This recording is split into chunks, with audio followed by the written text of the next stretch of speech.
first. I see evil when I converse. Got today say This how God works. Play my position, what is given with no concerns. go. Set it off. Top of the morning, I'm gonna set it off. You living boring, I'm gonna set it off. Shooting, I'm scoring, I'm gonna set it off. Like soldiers torn, I'm gonna set it off. Son of God, no, I am not son of man. Blessings keep falling, the fingers keep coming in. I got you, but just know I'm texting like Uncle Sam. Left to the bank, you know that I'm coming in. We don't do it for the bands though, we don't do it for the clout. Legacy on the line, so I'm moving in and out. Seen good ones turn top dog, greedy ones get knocked off. I keep looking at the bench like I could never not ball. Coach keep me in the game, Curry deadly with the range. I keep looking in the mirror like, who is he? I'm insane.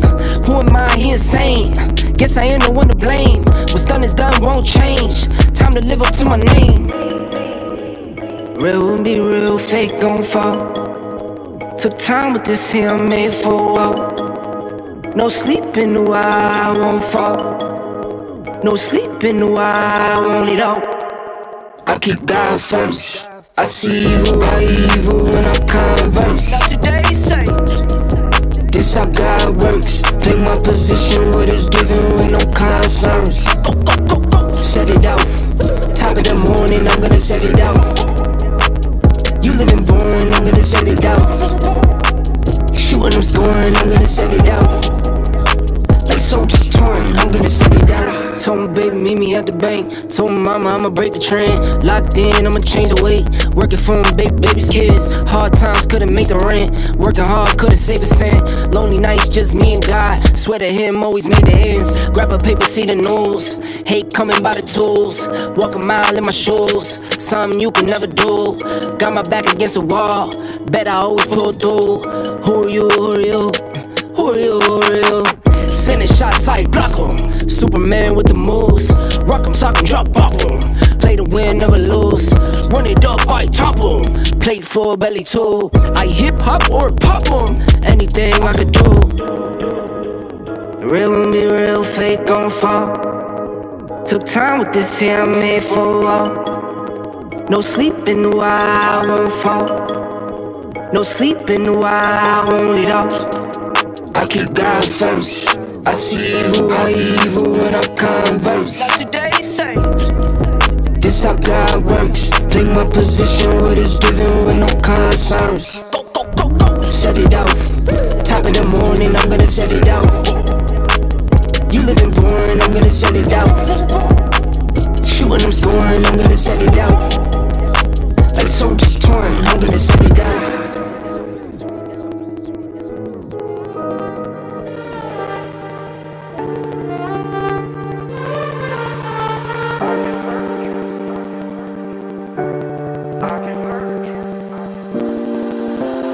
I can hurt you like you hurt me too, me too.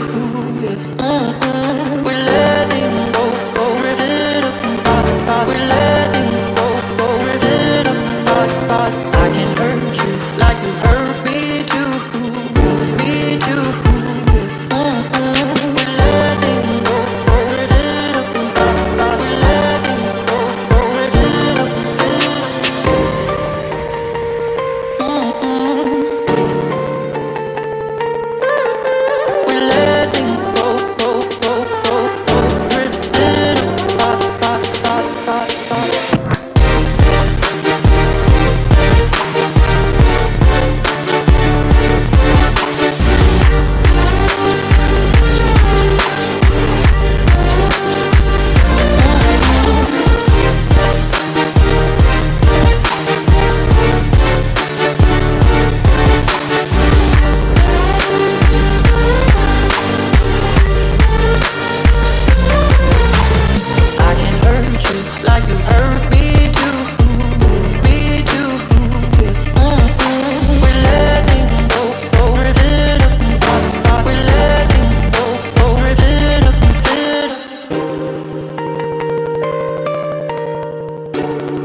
hurt me too, me too. We're letting go, drifting apart. We're letting go, drifting apart. I can hurt you like you hurt me too, me too. We're letting go, drifting apart. We're letting go, drifting apart.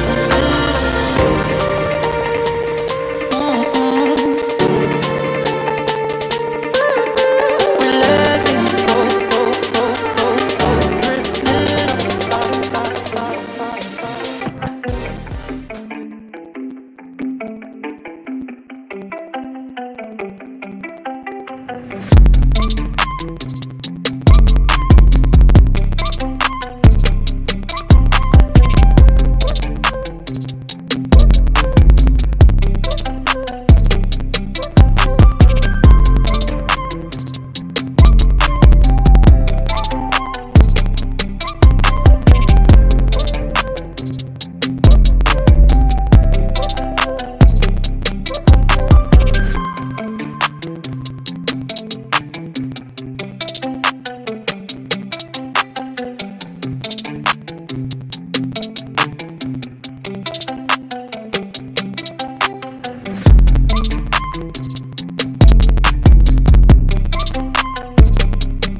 Okay. Live? Yeah, we're live. John, we're live. Okay. Live. Sorry, guys. I'm just killing all the geckos before we start with this lizard. Kill and repel from Sea and Soil. Welcome to the live, everybody. My name is Jonathan. Sorry for the background noise. We have some active village cleanup going on today. It's Monday, so I know a lot of you guys who are familiar with village life will know that Monday is the day that we clean up the villages. This thing is making me unhappy. Let me fix my mic here. There. Set? Set. Woo! Bruno Mars. That's my name right now. Bruno Mars. Bruno Mars. We're back on the mat. We're back on the mat, back in the village. It's only me here right now. But thank you guys for joining. Like I said, today is sponsored by Sea and Soil, our newest and greatest and latest and most famousest and bestest sponsors of the On the Mat live that we do. If you guys would also like a chance to sponsor this live, just message us at marketing@wakafarms.com. Marketing@wakafarms.com to get your opportunity to sponsor one of these lives. The spots are very limited and they are going fast. And when I mean fast, I mean there's lots of spots open. But yeah, huge shout out to Sea and Soil. It's actually easy because usually I have to come up with something to talk about that's usually pretty boring and loses all of your interest. But I had this, what is it called? Something worm that has been killing our beans recently. Actually, a couple weeks ago, and you were there with me, Tui. Yes. And so we made a video. We haven't released it yet or anything. But we use this insect and pest kill and repel. And so it's a fully organic formula, which was awesome. And I'm not gonna lie, guys, like, I'm not gonna put my name on the line if something doesn't work. This actually worked. I will have to treat them again because it's not like just you can do. Apparently, it's not like you can just do it one time and it takes care of it. The problem is with a lot of pesticides, at least in Vanuatu, is that a lot of the insects are resilient to pesticides that we use here all the time, and so this is something that's new on the market. And I sprayed it on a Friday. I picked, and then I sprayed on a Friday. Came back on Monday, and like all the worms, all the stuff was dried up, and there was nothing there. Now they're starting to make a return again, but that is to be expected, and so we just have to spray it a couple more times. But this stuff actually really worked, and so you guys can find this in at A. Hussein in Limbasa, I know, and RC Manubais across Fiji. Sea and Soil, all of their products are available there. And so one thing that I really liked about this product in particular was normally when you spray a pesticide, we decide you have to wear gloves, you have to wear a mask, and protective equipment, and you have to be really conscious about which way the wind is blowing as well. Sorry guys, Bruno Mars over here, just sweating out of control. But the nice thing with this is like I could just mix it. If it was to get on my hand, like I could just wash it off. And the burn off rate is actually quite a bit quicker than you get with some of your other pesticides. So with other pesticides, like say something with beans, and I say this in the video that we took, with beans, for instance, if you actually consume like the whole vegetable, like say is where with a banana or an orange or a lemon or something, you actually take off the outer peeling and you eat what's inside. But with a bean, you're actually eating like the whole thing, like a tomato or a cucumber or something like that. So it's actually quite important, in my opinion, that what you spray on it doesn't, because you're going to have to actually ingest that. You're going to actually be eating that, right? So I was excited about that. The burn off rate is only about 3 days. So where with some of them you have to wait 4, 5, 6, 7 days even with some pesticides. Like you spray it, then you have to wait before it's going to be edible, right? Before it's going to actually not hurt your stomach and your system. But with organic stuff, we didn't have to worry about that. So it's pretty simple application.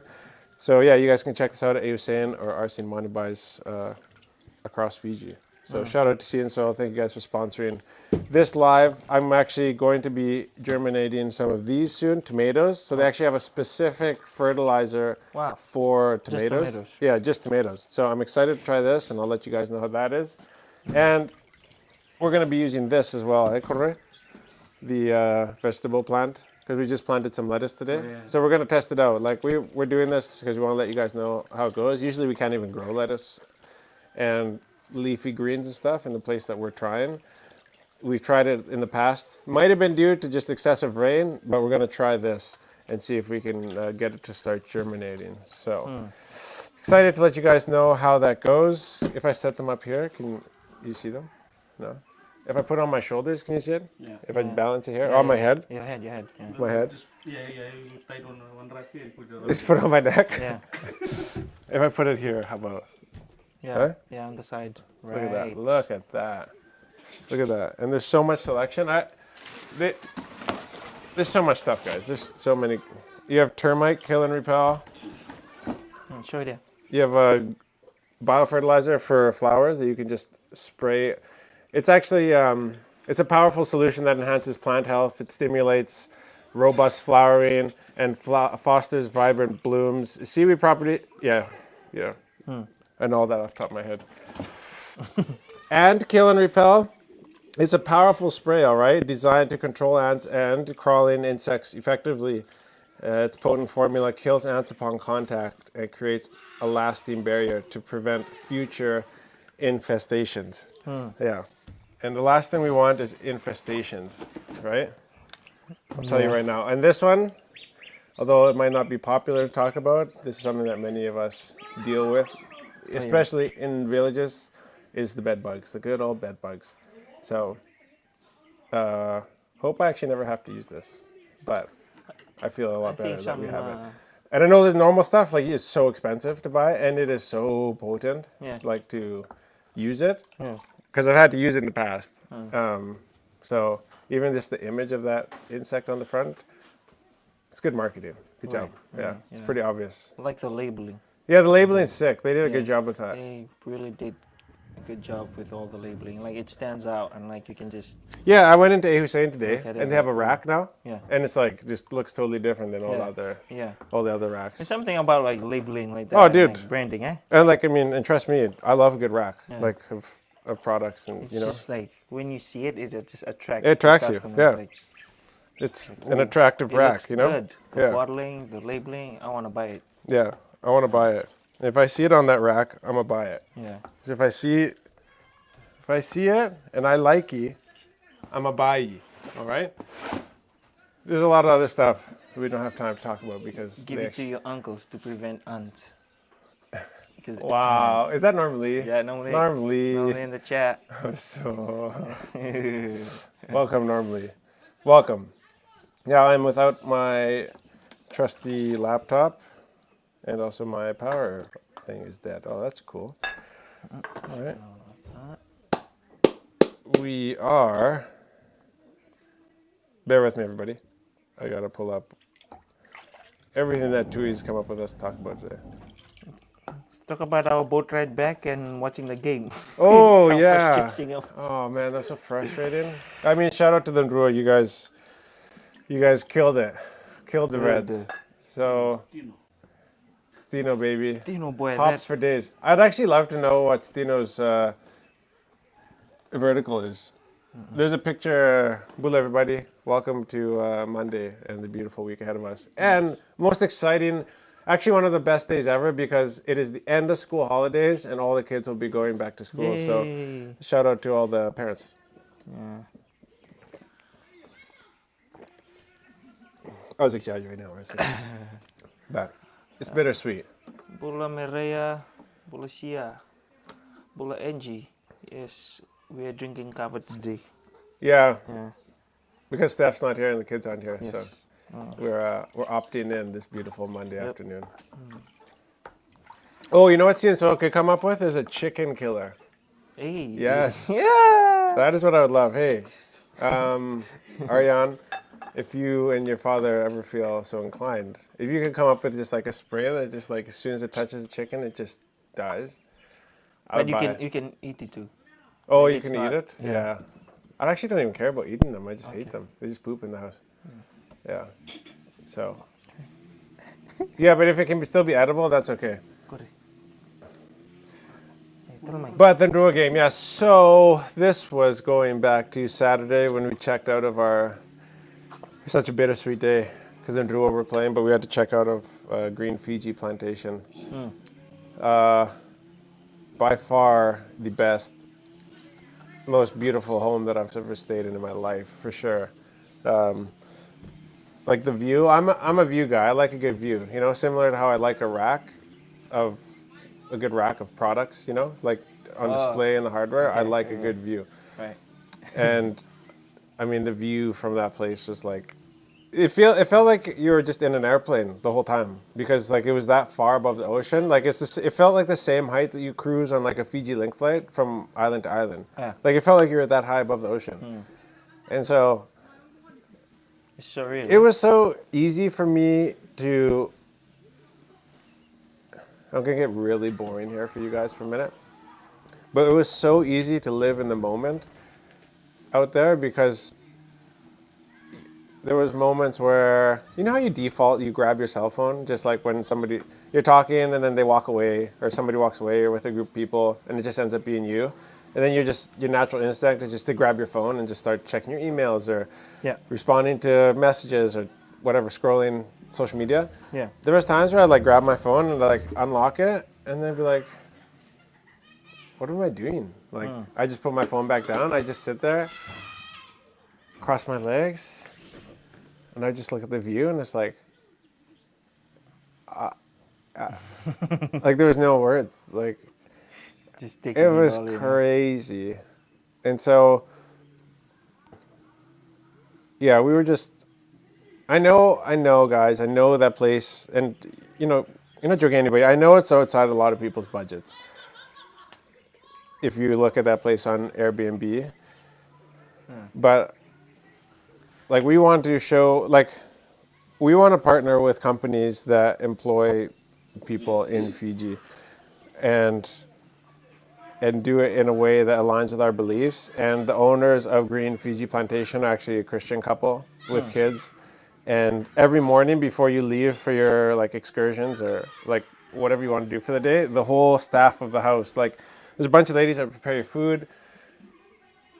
And then, like most Airbnbs, I'm going to get sidetracked here. You have to like, make your bed, you have to cook your food and then clean up your food. And that's where we're staying in South right now. Also a beautiful place, but it's a normal Airbnb where you do everything for yourself. This place came like fully staffed out. Like Jim even washed my vehicle one day. Yeah. Or the one morning, he's like, "Yeah, let me wash your van." And I'm like, "No, it's fine." He's like, "No, it's good if you like wash your van. Then when we go on the boat, like when we went across to that island, he's like, Park no, it's there good when clean." we park on the side of the road, like your van is clean, like people can see it's clean." I'm like, "All right, that's up to you." I'm like, "Okay, thank you, dude." So like they even washed my van, they cooked our food, they cleaned up our food, and like the meals are unreal. They serenaded us last Friday. You guys were all there for those of you who were there. You guys were part of that kind of singing thingy that we had going on. Yeah. And so, although it's outside of a lot of people's price range to stay in a place like that, the way they conduct themselves and the way that they do business definitely aligns with what we do. And there are a lot of you guys watching this too that can afford that. I think it's around 900 and something Fijian a night, all right? So that is a lot of money. But I know there's a lot of people who follow us that is not outside the price range. And so if you guys want to go and stay at a place that treats their staff well, like all the staff are part of one family.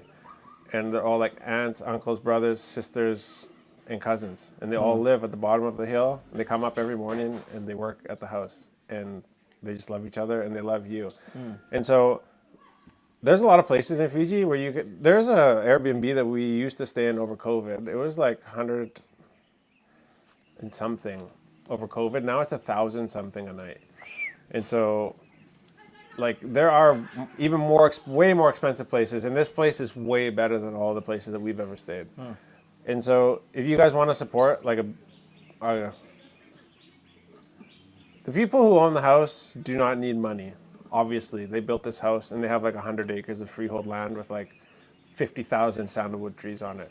But they employ a beautiful family on that property, and what the family does is very special, and we want to promote people who expose Fiji in the way that they expose Fiji to the world.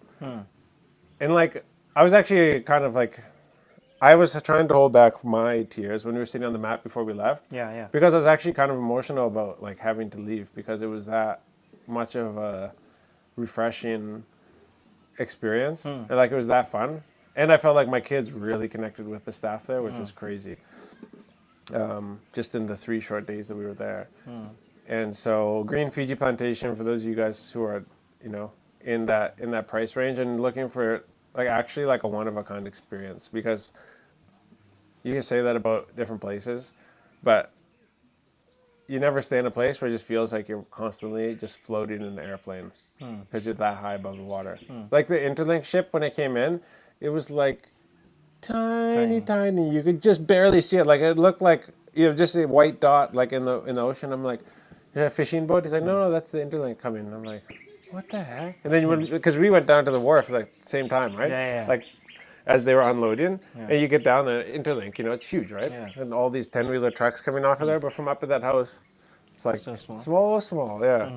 So, yeah, what a week, what a group of people that staff Green Fiji Plantation, Wanga, Jim. Maybe you guys are even watching today. I don't know, because actually sometimes Wanga does watch. Oh yeah. you guys. Yeah. One could say You guys blessed our family like a lot and went above and beyond what we even ever deserved. And so like I said, if I can't afford to come back, I'll just come and stay with you, Wanga, and we'll go diving and we'll do some diving. But the next time you guys are in Lambasa for your church function, please make sure you stop over. Yeah. And we'll take you diving over here yeah, on this for side. sure. It might not be as good as where they're from, but at least they can Hang out. hang out, see some different Right. things. Eh? Right. So then we boarded the boat on Saturday afternoon, much to our disappointment of having to leave that beautiful house. And the Nruo game was just starting. Shout out to Quentin, by the way. I already know I did that last week, but and then we ran into your friend that you knew, the Dalo farmer. Yeah. Anyways, I'm telling a story, then I'm backtracking, guys. So You guys were having a long conversation. yeah, we were. Eh? Yeah. Vunagrog. Vunagrog. Vuna, a village in the south of Taveuni. It's about 20 minutes from Bati. Okay, we're gonna backtrack on this, all right? So Tui, our content manager, is behind the camera here. Dude, the gecko poop. Oh shoot. Shoot them. Fine. I'll kill you with this beautiful insect repel. What were we talking about? Oh yeah, so Tui, we went to the waterfall one day, and then the next day we went to the beach, the island, right? Yeah. And then after the island, we went back to the house for lunch, and then we got in the vehicle, and we went down to the blowhole. It's a place where the waves smash into the rocks on the south point of Taveuni. It's really rare in Fiji because most of the islands in Fiji are surrounded by like barrier reefs, right? So we don't actually get the full ocean swell at the shoreline. Like if you go down here to Nanduri or you go to Savu, the ocean is very calm because the swell breaks on the reefs that surround the island. Yeah. But this spot, like 3, 4, 5 meter swell, like smashing against the rocks. And so there's a spot where it smashes the rocks, it goes into these rocks and it shoots out through this hole, and it shoots out like 20, 30 meters into the air. So Tui was like, oh yeah, I know it's about 20 minutes from here. And then you're like 20 minutes driving, half an hour, 40 minutes, 1 hour, 1 hour, 10 minutes, 1 hour, 20 minutes. And then finally we reached there. And we're like, man, all of us in the vehicle were like, what the heck? Tui's like 20 minutes? Because Tui used to live in the south of Taveuni. Yeah. Tui's actually from Vuna. For those who don't know. I was kidding. It was actually like 20 minutes from Paradise to... Yeah. So he used to work at Paradise Resort. Yeah. So Tui's time line is a little skewed, all right? We were staying in Dromininuku. What is it? Dromininuku? Yeah, it's not... it's just past Taveuni Estates. The Basically. Songgulu, yeah. Yeah, Songgulu, yeah. So, anyways, that's Tui's 20-minute. He's like 20-minute Tui. You know how there's 10-second Tom on 51st Day? Yeah. This is 20-minute Tui. 20-minute Tui. So normally, please don't ever forget that. 20-minute Tui. All right? Now, 20-minute Tui can refer to many different things, but we're talking about his ability to tell time. So, yeah, would you go there again? Where? Oh, dude, I would go to the blowhole, but I would see if there was a way to dive there like spearfish, because like shore dive, you'd want to dive off the rocks at the right time so you could swim away, otherwise you get smashed against them. But the water is so clear there. Yeah. So what I learned about Taveuni is like the lower half, basically from Songgulu all the way down, there's almost no water that flows into the ocean. So like there's no springs that have a constant feed of fresh water into the ocean. The problem with the ocean where we live is there's like, you have the Lambasa River, you have you have all these little creeks that go all the way down to Navindamu, then you have the Nasarawanga River, the Nriketi River, and all of those push like sediment and silt and fresh water into the ocean. And so whenever there's a flood, there's always like visibility issues. 90% of the time, you got some sort of visibility issues. Out there, like you could tell the water was like 30 meters deep and you could see right to the bottom, and it was bad weather. So I would love to take my casting rod there to at least cast off because there'd be GTs there. Like there'd be these guys there for sure. Yeah. If not, it'd be awesome to dive off the rocks there and spearfish a little I bit. think you can. You Oh, just you have can. to go around. So you'd want to like get brought in by a boat, maybe from. Do people have boats in Vuna, or is it not close Yeah, to the they ocean? do. They do. They do. Yeah, So, in Nawala there. okay, so that's what you want to do: is get in a boat, just come around, and then fish like dive there, because it would be insane there. Yeah. So I want to do that one day. What? Regards to the boys from us, hoping for another 20 minutes drive to the blowhole. Who's this? Jim. Jim. Hey, Jim. Little Jim. Yeah, Jim was. There was a boy named Jim. It's like a boy named Sue, hey? That song? Yeah? Boy named Sue? It's about, you don't know that song? No. Who sang it? Like, look up a boy named Sue. It's a story about like how a father named his son Sue, which is like normally a girl's Johnny name. Cash. Johnny Cash, oh, yeah, obviously. Okay. And he named him a girl's name so that it would toughen him up. So boys who always wanted to pick on him, and the story was like of the boy named Sue ended up being the toughest guy on the block, right? But that's why he named him Sue. Okay. And so Jim, anyways, yeah, Jim was like the best to. Actually, Leaky wants to give Jim a call, so I'll have to. Jim, yeah. you should send me your number. Yeah. Because yeah. Leaky wants to call you. Jim was the best though. He took us to the water slides and showed us like how to go down the water slides. Took us to the island, and then Jim was a good sport because he had to sit in the back with Tui and the boys everywhere we went in Taveuni because we didn't have enough room. And the LTA are pretty chill. Or we didn't even see the LTA actually. Maybe we just got lucky. We did. Did we? We're just chilling there. Oh, okay. Yeah. Island life. And so you guys were in the back, that 20-minute drive down to the blowhole. It was raining, pouring rain all the way down there. And then on the way back, pouring rain. You got back and the boys like shivering. Dude. But Jim, man, you guys really blessed us. So yeah, thank you guys very much. So we got on the boat, we watched the Ndrua game. But before we did that, dude, I'm like, keep prefacing this. Right? I met this farmer, right? Yeah. Shakes my hand. Oh, I always follow you guys on Facebook. And he might even be watching this live right now. I just forget his name. Yeah. But anyways, I wouldn't mention his name anyways because I'm going to tell you something about him that was like really mind-blowing to me. So he shakes my hand and like, man, just like rough like farmer hands, eh? And like just like fingernails, just like Quinton, just like heavy fingernails, like ones that are like almost like. This sounds bad, but like I'm a soft man. Like my hands are soft and supple, you know, like everything's soft. Good for a white woman, eh? Yeah. You know, yeah, like just soft, just soft. I'm all soft everywhere, and like. But like, man, this guy was like, his fingernails were almost like claws. Like they were just thick. Like you could tell, like, man, this guy is like, I feel like less of a man when I'm around. When I was like shaking his hand, I'm like, you know, your hand, you shake my hand, you must be like, this guy must work on a keyboard all day, you know. And so, you know, he comes up to me. It's a very friendly guy, telling stories. You know, I always watch your stuff, and you know, thank you so much. You know, making farming videos, and I'm like, oh, yeah, like, of course, like, I don't know what to say, like. And he's like, yeah, I just came up because the truck came and picked my dalo yesterday, so I had a few bags left that I brought up just to sell to the dalo exporter today. Like, oh, okay, interesting.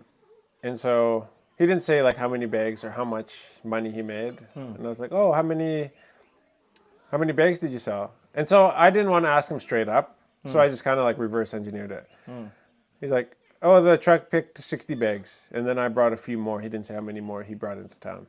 60 bags of dalo. I'm like, oh, wow. That's a lot, right? Like 60. I'm like, so what are they paying right now for a dalo, like per bag? He said $2 a kg. So that didn't answer my how many dollars per bag, but they said $2 a kg. So I was like, how many kgs do you usually fit in a sack? That was my next question. He's like, 50. So in my mind, I was like, 50 kgs at $2 a kg, that's $100 a sack, times 60, so that's $6,000 that he made yesterday. And so then he's like, yeah, so, and then I didn't say that, but I was like, in my mind, I was like, whoa, you know? And then he just said, he's like, yeah, it was about 6,000 that they paid me. And then he brought another few bags in his Land Cruiser, like that day. And I was like, dude, like this guy casually just like walking around with like 6 bands, you know, just easy. On a Saturday. And he just shows up there, no shoes, you know, calloused hands, his phone, the screen all cracked. Like his clothes are not fancy, like, and he's just like humble guy. And just walk, he just like, and he did say how much. I was the one who was digging about how much he made, right? And he's like, yeah, 60 bags, and then $6,000 in one day. And so obviously you don't make $6,000 every day, but if he was to harvest that once every few months even, say he only did that once every 4 months, so 3 times a year, I mean 18,000 a year. That's a lot of money, right? And I'm like, and it doesn't sit on like $2. Usually it goes up to $4 or $5 a kg. yeah, like $2 is a bit less because last I heard it was at like 3 something. Yeah. So it just depends Yeah. how flooded the market is and what the demand is and all this stuff. So that just goes to show you that, I mean, like there's a lot of inspirational farmers out there. It's funny that farmers watch what we do because like I'm just an idiot guy trying to figure this all out. Like I called my dad today, like, because he's more expert than I am in this stuff. And so I was like, hey, how do you plant tomatoes and germinate cabbage? Like I could figure it out. I can Google it, but you might as well talk to somebody who has like, don't do this and do this, especially in Fiji, right? And so I'm not saying I know everything, but it's crazy. It's a crazy honor to be part of a group of people who work hard like that and make that kind of income for their families, right? And like that 6,000 is not, he's just going to pocket it and go spend it. Like, you know, maybe he'll, you know, buy a couple cartons or something like that. But like, you know, that probably pays for his kids, for his grandparents, like the parents, you know, all the families and, you know, that live with him and stuff. It's like so cool. And I asked him about that school. I'm like, so, because he said that that's primary school, then you like take a left. There's only one primary school down there, right? What is it called? Vuna Primary School, I think. Or something like that. Yeah. And so Turi was like, oh yeah, the farmers paid for that. So I asked him, I said, I heard it, like, is it true, like, that the farmers paid to build that school? I said, whoa. He said, what can do? Like, we, you know, we made the submissions to the government, we need a school, we need this, over and over. And he said, they weren't getting any support. So he said, all of us farmers, we just banded together. He said, like, they did like a few like fundraisers, like just like 30,000, 60,000, 50,000. Yeah. And then they just put all the money together and they just built the school. So that, he said there was no assistance from any NGOs, the government, but they just had to take the plans and get them submitted to the government just so that it's like passes the safety. Yeah. He said that's it. But other than that, like it's just the farmers. Yeah, you're like, dude, they did it all. Boy, there's a lot of rich farmers up there, up in Vuna, Dalivuna. And you see their hall. And then you see their hall, the village hall. You see that hall? Yeah, Taveuni. And they just bank at home. They just store it there. Yeah, they just store their money at home. Usually, especially the Indo-Fijians, they do that. During the fundraising, I heard they were like having the fundraising like a group, eh? Yeah. Okay, this group of farmers go up, brought it up to the guy who's counting the money. Okay, how much did those guys give? Oh, this much, like 10,000. Like, and then one of them like, okay, go, you go. Go drives in his like, you know, those rundown cars. Yeah. Came back with one sack. He just went home, picked up the money, came back. I was like, what? Like BCCB, eh? Like competition over there. Boy. I was like, boy, these guys.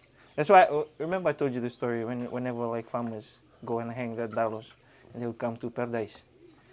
That's one big party. Boy. Oh yeah, right. Because I remember you saying like people will come, they'll buy cartons, like they'll drink with like the tourists there, like they'll buy, spend, and I'm like, when we went down there, I'm like, man, this is so far away. Like, what are these stories you're talking about? But like people like buying and like drinking and like partying. And but it's all those farmers there. Yeah, and that's where like Paradise always wins because of like the farmers. Really? So they let there's like a pub on the roadside. Yeah. You when we went past, you heard the music. No, because I was closed. All the windows closed. Yeah, just when you enter the gate. So it's always open to the public. Yeah, you can come. Dude, you should have gone in there. Yeah, we should have. But we were wet. Rico, you talk a lot.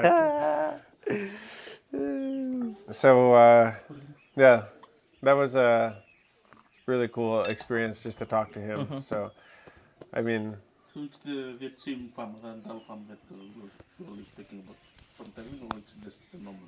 he's just a normal. Yeah. Yeah. Not that guy, Which guy? not the one that supply the fertilizers and they sell in rental. No. Oh, but I think he sells to that. Yeah, that They guy. all sell to that guy. Also, it's just the leftover that he took. Yeah, like the truck. I think maybe there's a big truck that comes down because there's so many farmers there.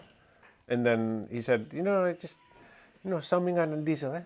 I'm like, like, like a few bags, even if you bought a few, which is 2 or more, usually 3. So if you bought 3 bags, that's $300. That's a lot of diesel, So. And he said, we don't use tractor or anything. He said, because this place is like soft, like the soil is soft. So we just use our hands and the fork and the toko. He said, because it's like there's no place for tractors to go. Right. So he was, just talking to people like that. Like when I was like on my way home, like, all right, go home and farm some more farm. Does it fill you up, like, gives you hope? Like, okay. Like hearing stories. of Yeah, people for sure. And because I picked his brain on some of his techniques. Yeah. And so I'll also be applying some of those techniques. Marika pun baka. Bula pinaka Jonathan. Bula tui. Hope to see you back soon and go out night diving with Jimmy and Wanga. Let's do it. Yeah. Let's do it. Punbakas name sheet, Marika Punbak. He must be from now. This guy. Erto Wasu. Wasun. Wasu Yeah. now. Garang. Yeah. Same villages. Wasu Marika. now Is and the- Punbakas name sheet. The Fijian flyer. they originally from Malaita, Solomon. Yeah, Yeah. that's right. Yeah, I would. I mean, if your family will have me, like, you guys see where we usually do this on the mat from. My house is not like the house that we were staying in, like Green Fiji. It's like your house. So I would love to come and dive and Yeah. relax with you guys. Yeah, we should One go day. again. Yeah. Bula William Bosco. Yeah, one day then we'll come and cut our hair at William Bosco. Oh, This is a barber what's shop up, dude? in Taveuni. He's there? Yeah. Thank Man, you. actually, shout out to all the people in Taveuni because, like, all you guys, like, it was I think I associated Taveuni with like Senganga, like small, like nobody knows us. Like, I think it's because Senganga. Obviously, this is where I'm from, so people here don't know the Waka family. They just know Chonetani. They know like Yeah. me by I'm their namesake or nephew or grandson, like that. So I was kind of just for whatever reason just expecting that in my head, but like when we went to town there, it was just like everybody just wanted to like shake hand and like kind words of support, like you guys all like watching us and so that feels like a second home. Like, dude, I can't wait to go back there. Yeah. It's just too bad the boat costs so much. Like take your van, eh? Take the van, Yeah. It's 350. 1 week. Both Return. way, return. Yeah. Yeah. Oh yeah, so I think that Suva is one way, 1 way. 350, one way, right? Yeah.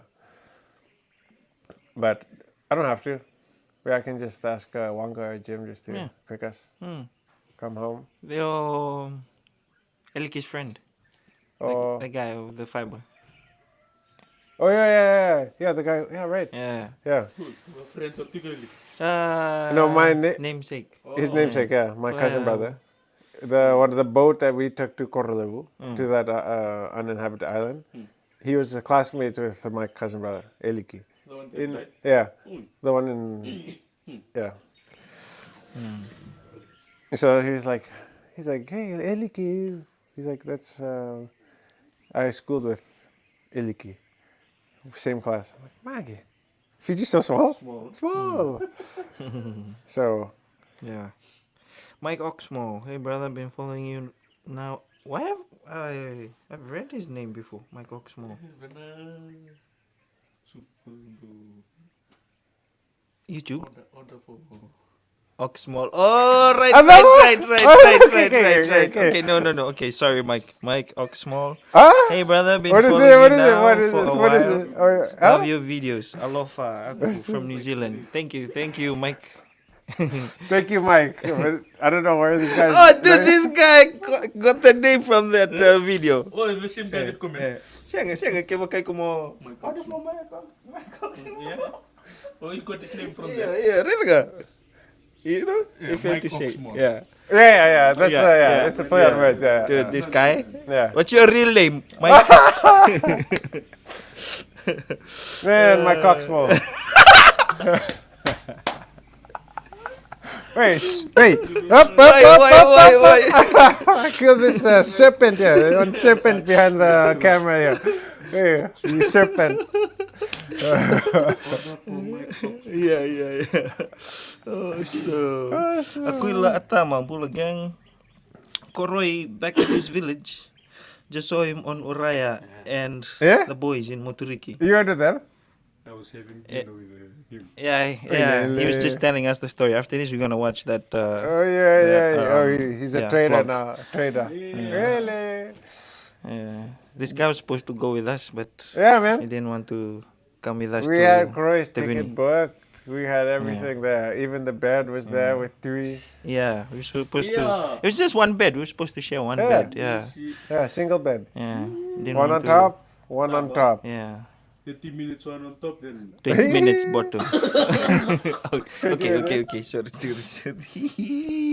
no, like under the bed. 20 minutes one on top of the bed, then Yeah. It's from Guna. Hey, Guna. Guna. What you take this Fiji Sevens team Olympics? Oh man, yeah. Like I said, so switching gears. Okay, congratulations to the Ndrua before we move on. That's where we were kind of going with this story. Killer game. We were frustrated because we were crossing from Taveuni back to Ntuvu, and so it was like ripping our hair out because we just get like different sections. So actually, I still have yet to go back and watch the highlights because I've just been kind of going since we got back, and so.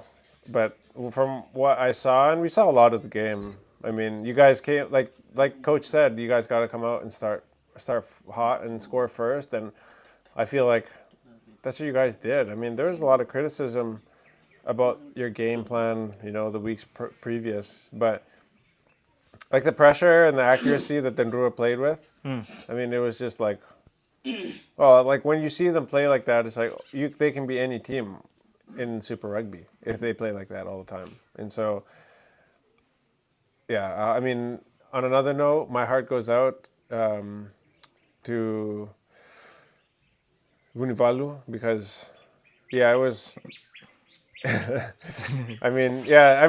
know Sully didn't want to have that kind of a game, but I think there was a lot of pressure on him coming back, playing in front of his home people, right? His own people, and that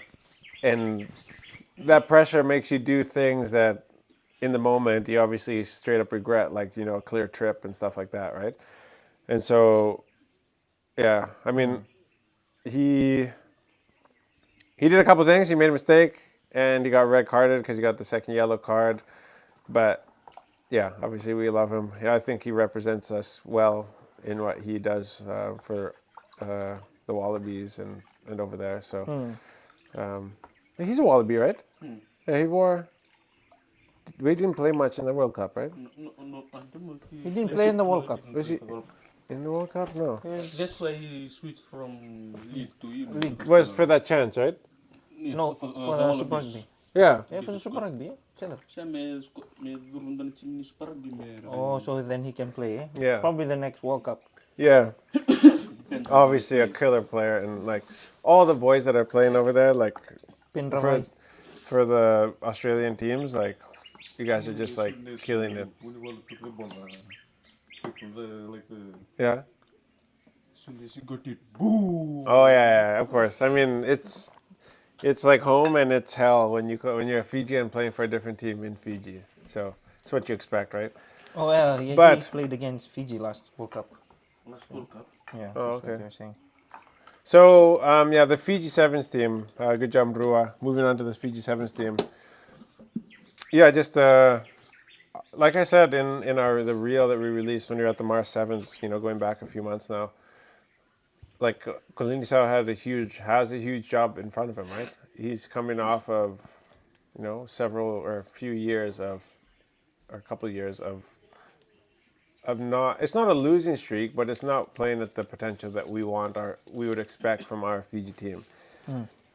The thing about when you are the best for a long time and that means you obviously Set. you set the bar, you set the trends, and so all teams will work to find holes in that game and how to counteract that, or how to do what you do better than you do, like Argentina, and how they've adopted like their open running and offload kind of freestyle game, because they have players like what's his name? Marcus Moneta. Yeah, Marcus Moneta. That was like, these super flyers that like really only Fiji used to have, like guys that could cover, tackle, and and step and run and chase down defenders. Like that wasn't something that a lot of teams had the ability to do, and so now other teams like saw how Fiji plays. They've adopted our style, and they know how to like defend us, and so we just got work to do. And so, do I think Fiji can win gold? Yeah, of course. I mean, here's the thing, is that everybody will say, oh, no chance. And it's like, yeah, until you watch a couple games and they just destroy it, then you'll be eating your words. So I'll never say that, because like I believe that team and those colors. And so I think like it'll be a huge surprise if they win. Do I believe they can win? Yeah, I believe they can win. Do they have a lot of work to do? Yeah. We always knew that. That's the thing. It's like, it's not a surprise. And so all the discouragement and all the hate that goes to the boys and to, bad passes from certain players or bad decisions, it's like, you put yourself in that position. It's easier to be, a living room referee or, a couch potato and, make comments about what these elite athletes do, in a split moment decision. I mean, you saw a decision from our number 10 for the Ndroa, like from Ravula, like how he played that ball right out of like our 22, and then it got turned into a try for the Reds. Like as soon as he started playing that ball, like we all knew, like, oh my goodness. That's one of the ones where you go after the game, your coach just comes up to you, puts his hand on your shoulder, and he's like, you know what I'm going to say, right? Yeah, we're not going to do that again, all right? Yeah, I know, coach. No, I know. It's stupid. Just, that's it. Because you just know as a player, like, duh. Especially like a number 10, you're like, obviously we should not be playing the ball out of our own 22 against a team that, we are underdog Top against, 5, right? yeah. So it's like, if it's in our 22, we're kicking it, like, no doubt every time. And so he just thought that he had a gap of some sort, and he gave it to the other team. But like, you make these decisions in the split moment because you feel like you see a gap, and we're watching it from this bird's eye view, better view than what the players even get. And so, you always hear people, hey, pasio, you ricket. And he's like, oh, yeah, because like, you can see that there's an overlap on the far sideline. But they can't, because they're just all like on the same level on the ground. So anyways, yeah, we do got some work. Shout out to a random person on Instagram. Hi, hello, Willie Lowe. Why you so ugly, from another person? Jeez. Well, I was born this way. So I can't do anything about it. Why did you guys homeschool your boys? That was actually a comment. Why are you so ugly? Oh, really? Oh, yeah. What was his name? I don't know. It's just maybe it's a bot. Mike Oxman. Yeah. So why did you guys homeschool your boys? Well, teacher in the school, our boys were going to, before, said something to Leaky that kind of like, Steph didn't actually really react to it, but I was like, that seems kind of unacceptable. Leaky, she just told Leaky like, oh, you're not smart enough to read yet. And Leaky wanted to, he was like trying to read something. And so maybe that isn't what she said, but that's what was heard. And then there was just things that we felt like the boys should be making more progress in. And so, like, look, it's not up, if you feel like your child's education is not at the place where you feel like it should be, and you feel like you could maybe do a better job, then your child's education is your responsibility. And there's no law stating that you can't take that into your own hands. And so if like our kids get to the point where we feel like, hey, they can go back to public school, like we'll do that.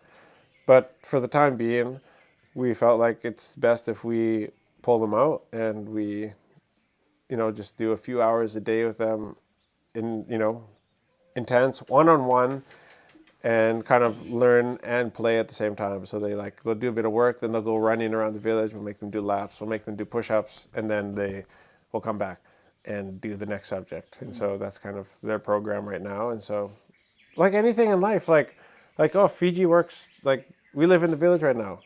Soon it looks like we might be living in Suva.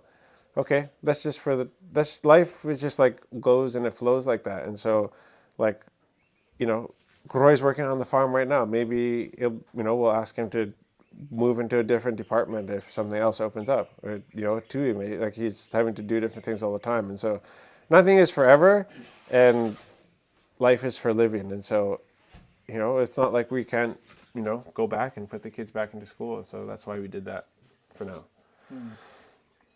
How long have you been in Fiji? Well, it's been pretty much well, 4 years now. yeah, and then April, May. Yeah, 4 years, 2 months. 4 years, 2 months. 4 years, 2 months. Days. Weeks and days. Yeah. It was March 9th, 2020. So if you guys can do the math. March 9. Yes, sir. March 9, 2020. March 15. Oh, okay, okay. March 15. I went for the cloud break. Oh, that's when you got stuck there? And then the Wednesday, close. Lockdown, Fiji. Lock. Oh, Facebook. Hey, coming through with some questions. How are the two boys? They're very good. Thank you. Here's a question for you. Videli, Tuiweli, Ula. Bro, what are those bottles or containers beside you, if you don't mind me asking? Oh, yeah. No, thank you for asking, actually. Yeah. This is our sponsor for today's live. So it's a company called Sea and Soil, and they make all organic products made in Fiji, mostly based off of seaweed enzymes and technology that they've made in-house. So this one I was talking about, I just used on my beans to go after this beetle worm, I think it's called, actually, something like that. And it worked. And so they also make a vegetable, they make a bunch of these, like this one and this one. So it's a fertilizer that you mix into water. So I think this 2 liter goes into 100 liters. Yeah, 2 liters to 100 liters. This one, same thing. This one is specific to tomatoes, 2 liters to 100 liters. And so these are fertilizers that we will be using on our farm probably tomorrow, actually.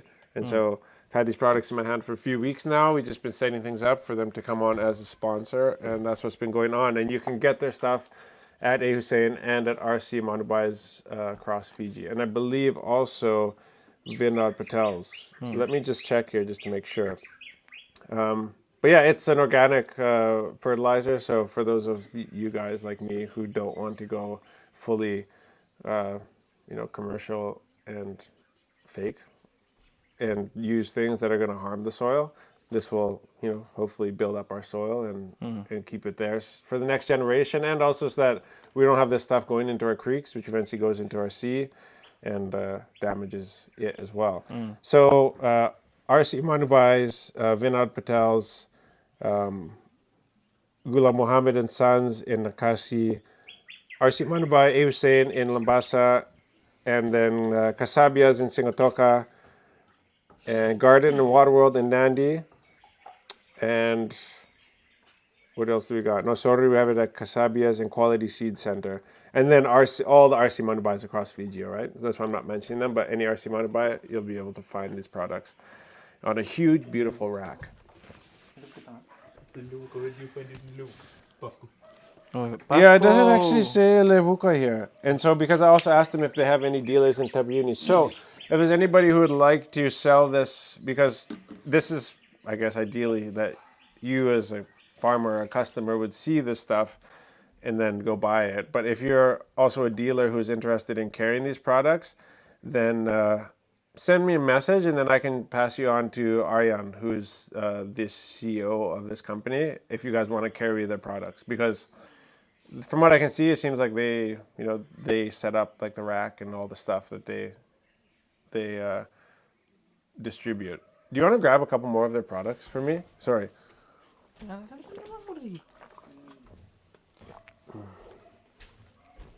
Because I should show you guys kind of some of the other stuff that they have. So they have these biofertilizers. So this one is a tomato specific one. This one is a vegetable one. The white bottles. This is a biofungicide. So this is for the repelling of like a fungus that attacks the roots of different systems or different plants. This one is a biofertilizer specifically for flowers, and this one is for fruit. So if you got like eggplants, you could also use this on beans, bindi, pineapple, chilies, and stuff like that. And then this one is for root crops. So this is a biofertilizer specifically made for root crops. So they got and yeah, this one for those of you who are doing landscaping or have places with palm trees. This one is specific to palms and trees, as you can see on the label. So this is all the stuff that they got and much, much more. I'm not going to overload your brain, but you guys can go and check them out. Sea and Soil FJ.com. Yeah. Is that what it was? Yeah. Remember that from last time? Yeah. Yeah. They have the Facebook page too. Yeah, and they have Facebook and Instagram as well. And so the cool thing is that they're just, like, he's a young guy. He's younger than me. He's like 21. And he's just trying to launch this company with his dad, who's the mad scientist. And so he's coming up with all these formulas, and then Aryan's like packaging them and figuring out how to market them. Yeah, and so he's head of marketing. And so, yeah, I'm excited to have them along with us. And yeah, I'm going to text him right now. Be like, hey, we're doing your live right now.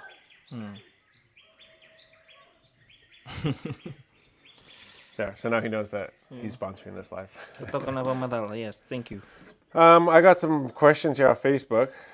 How did you meet your wife? Let me draw the scene. I'm driving to church when I was about 16, 17 years old. It's a long, straight stretch of road, and I reached the junction for our church, and coming in the opposite direction was this green Toyota Tercel, and it turns to the left. I follow it, and as it's turning, I'm like, dang. It's a freaking... Oh, yeah, okay, yeah, you act like you're Steph. And I said, dang, man, that girl is a freaking babe. But she looked kind of like, I don't mind the looks of an older woman, right? Like, I'm not... You like it older. No, I was like, she just looked older, but I'm like, she's very pretty. Whereas, some guys are like, oh, I need like just a young girl. I wasn't at that stage. I was like, oh, she's so pretty. But she must be a mom. Like, she must have kids or a boyfriend or something like this. Like, she looks much more mature than me. And so we go into church. She sits by herself. I never meet her. Then that same night, we have a get-together at my youth pastor's house. And just so happened that my youth pastor saw her at church, invited her to this get-together at his house that Sunday night. She sees me there. I'm obviously the coolest guy in the room. With your dress. With my Sulu, which she thought was just a skirt, like, for whatever reason. Whoa, look at the chicken sleeping over there now. Where? On the tree? Yeah, on the riverbank. Boy, so far away. And so, yeah, we met, and I shook her hand. I looked into her eyes, deep into her eyes, and I said, baby, you're the one for me. You said, and I know that a lot of men will come up to you and say that to you, but I mean it. You didn't And get she said, that's it. Let's get married. And so we got married that same night, and the rest is history. It's the Yeah. first time to you told her that you love, right? I love you. On our first date. That's not how it went, but we met, and then she came Yeah, back to youth, sure, and then sure. and then she invited me out to another. She kind of like wanted to get me away from like my friends who she thought were like Nerds. yeah. So And you I was were a a nerd nerd. around my nerdy Yeah, friends, yeah. obviously, and so she took me to a young adult at a church that was like a couple hours away. So we drove, and she took me out with one of her first cousins, who was a girl, and she got the approval from her, like, yeah, this guy's cool, and the rest is history. Then I locked her down and locked her in. Same day. Actually, that sounds bad. Same night, eh? Same night, eh? Same night. But you had to like leave early morning, eh? It's like to tell her pack her bags. And Pack your bags and go. Yeah, But I that's did.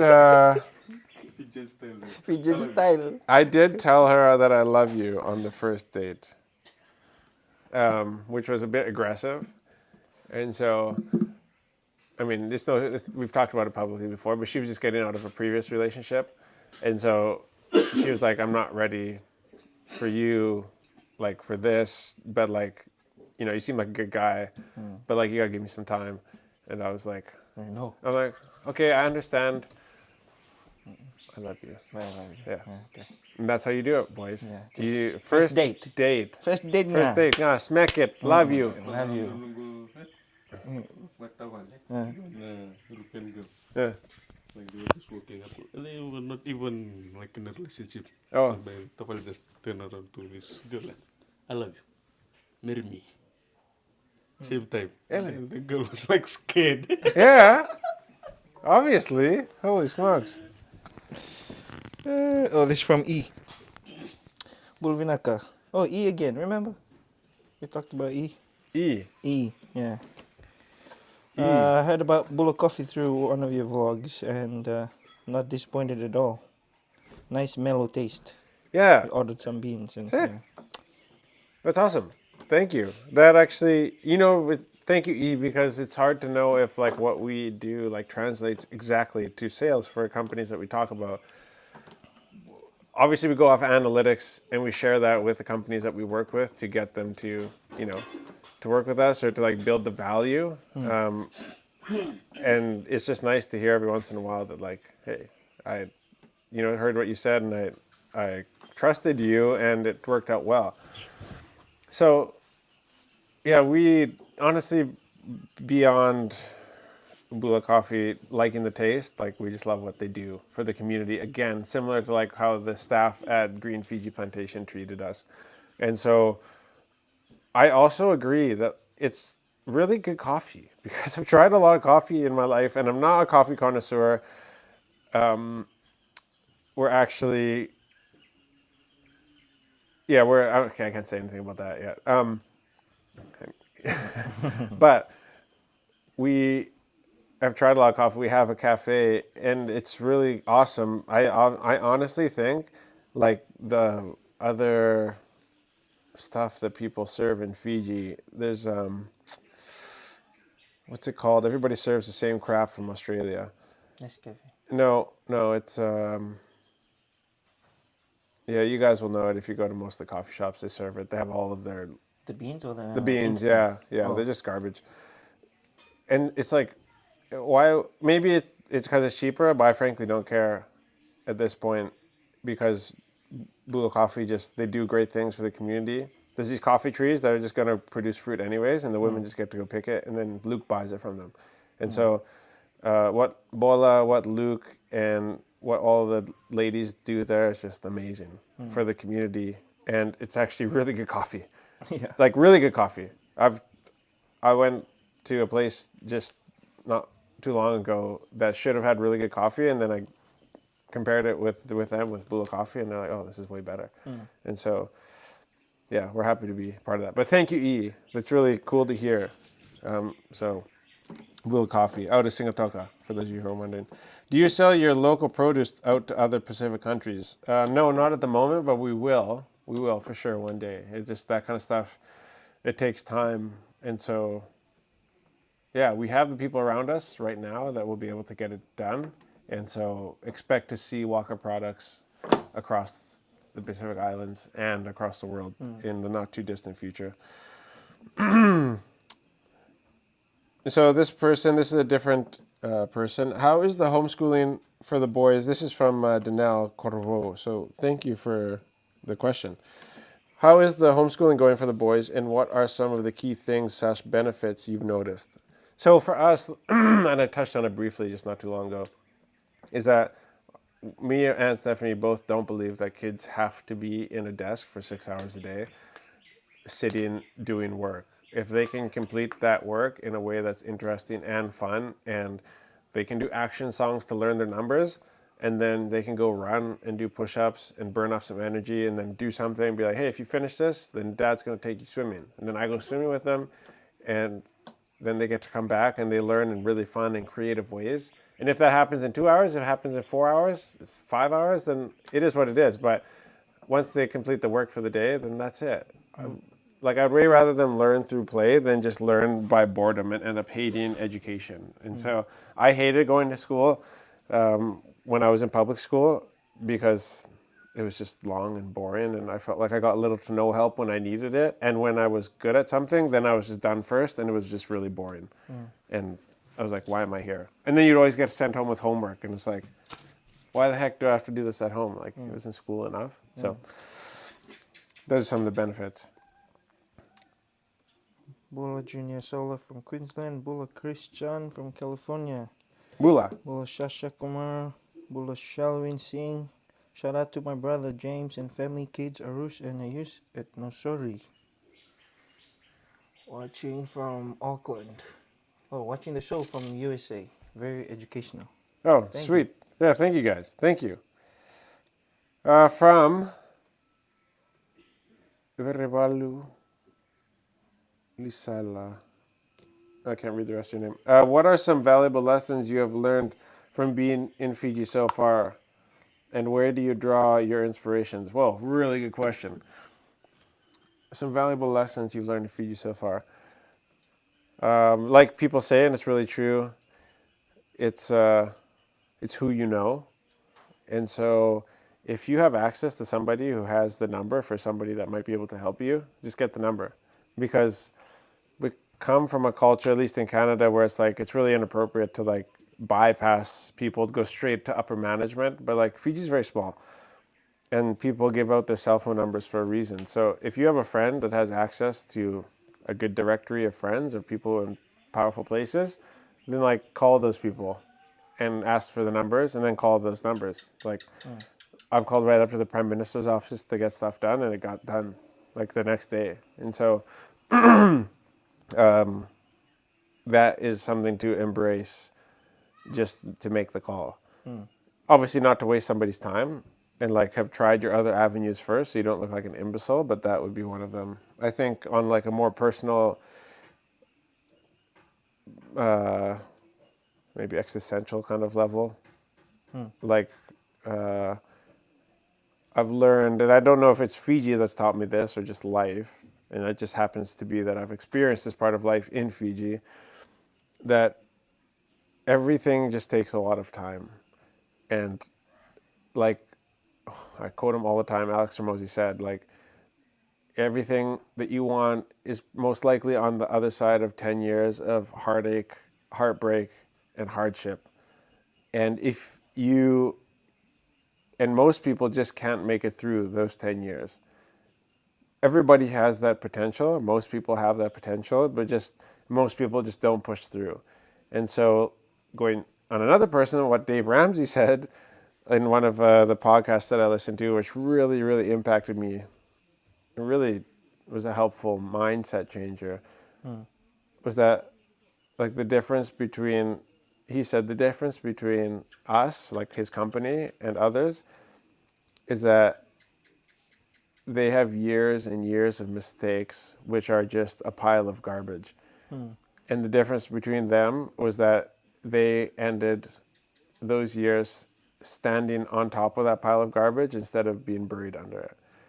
And so I just thought that was a really helpful analogy for me, because like man, life is mostly failures, and there's somebody out there doing exactly what you could do, but you're not doing it just simply because you don't believe in yourself, and they do, and you could have done it. You can do it. You just need to back yourself and be willing to go through the mud to get there. And so just having that longevity, having that like mindset that like this just takes time, and I'm seeing it now like start to come to fruition. It's just it takes a lot longer than people want, because there are people who really smack it off the beginning, like they really get successful really, really quickly, and it just so happens that just life turns out like that for them, right? I wish it was that way for us, but I really feel like God's got us in this moment, and He's molding us, not to get religious, but I feel like He's shaping us to be the people He wants us to be before we get the thing that we really want to get. And so, and you know, the thing about the journey is that like I feel like we're gonna get, you know, I'm 32 right now, and 42 is 10 years away, you know, and like I feel like I could get to 42 and just be like, oh, I wish I felt like I did when I was 32. How good was like sitting on the mat in front of a ring light? How simple was that? Like sitting with a phone that's set up on like some Tupperware box, and like, you know, a charger that has no charge, and like, you know, geckos pooping on the mat. And you know, now we're in this friggin' fancy studio with all these lights and like sick cameras, but like it costs a, you know, arm and a leg, and we got staff, and we got da-da-da and bills and all this stuff. And like, this is pretty great. And it's so cliche, but life is a lot about the journey. And I think a lot of us just miss that because we have these goals, and we just end up, you know, not enjoying the journey because we're so focused on the destination. I think that's one thing that I hear from like some of the older people that I talk to. Like I'm talking old, like 70s, 80s, is that like, yeah, I wish I would have just enjoyed the process more, because when you get to be, you know, rich, you know, usually, you know, really successful, is at least males, I think it's like 45 to 55 when most men become, you know, reach their peak stage of wealth creation.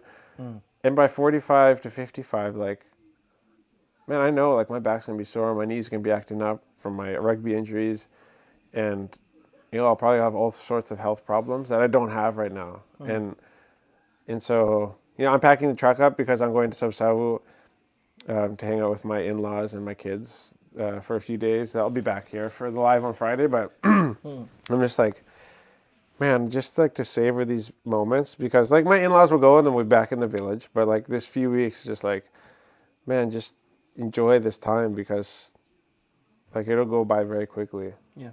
And especially moments with your family, you know, if you don't live with them anymore, like, you know, if you're like somebody from Laos or something, and you only go back and visit like once every few years or once a year, or, you know, any of us from outer islands who live in the city, it's like we don't actually have like years anymore with our parents. Like my parents live overseas. My grandma lives overseas, like my mom's mom. And I don't have years with her anymore. I just have moments. And so, you know, she's in her 80s. She's 90 actually.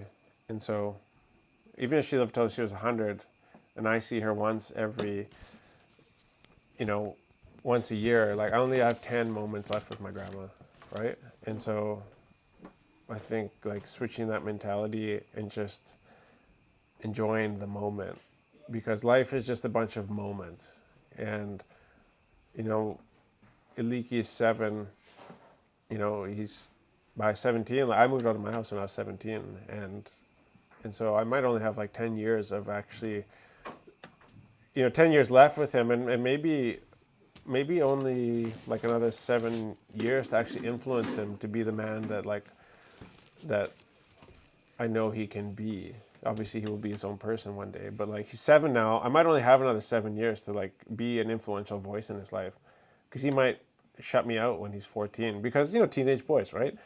And so life is just a bunch of moments. And so when people say enjoy the moment, I find it easier to think of like, it's hard to kind of grasp, like, enjoy the moment. Oh yeah, of course I'm going to enjoy the moment. Like, that's very hard to like to measure though. But if you think of right now, like my grandparents, my in-laws are renting an Airbnb that we're all staying in Sabsabu, all right? And I have access to one of my friend's boats that we're going to be able to borrow at will. So I'll be diving and fishing maybe every day or every other day. How many more moments will my father-in-law, my mother-in-law, both my kids, and my wife be in Fiji on the beach with this? This might be the only moment this will ever happen in my life. And so when people say enjoy the moment, like, look at everything around you and think about, like, how many more of these will I get to have? So like this is 3 weeks. This is a long holiday, and I'm going to have to be going back and forth to try to maintain like the farm and taxes and all that kind of stuff and finances. But I might never get this moment ever again. And so that helps me enjoy the moment because I've measured it out in my head. That's just the type of guy I am. I'm very analytical like that, but that's how I enjoy the moment. That's what I've learned from being in Fiji so far. There's a second part to this question, but is there something that you want to say? No. Okay. Yeah. Where do you draw your inspirations? Yeah, I don't do a lot of reading, like, other than reading my Bible. And so I think, yeah, obviously just time spent reading the Bible, but then from like influential people, yeah, probably like, you know, the Alex Hermosis, Ryan Pineda, who's a guy that we kind of take some of his classes and mentor from. And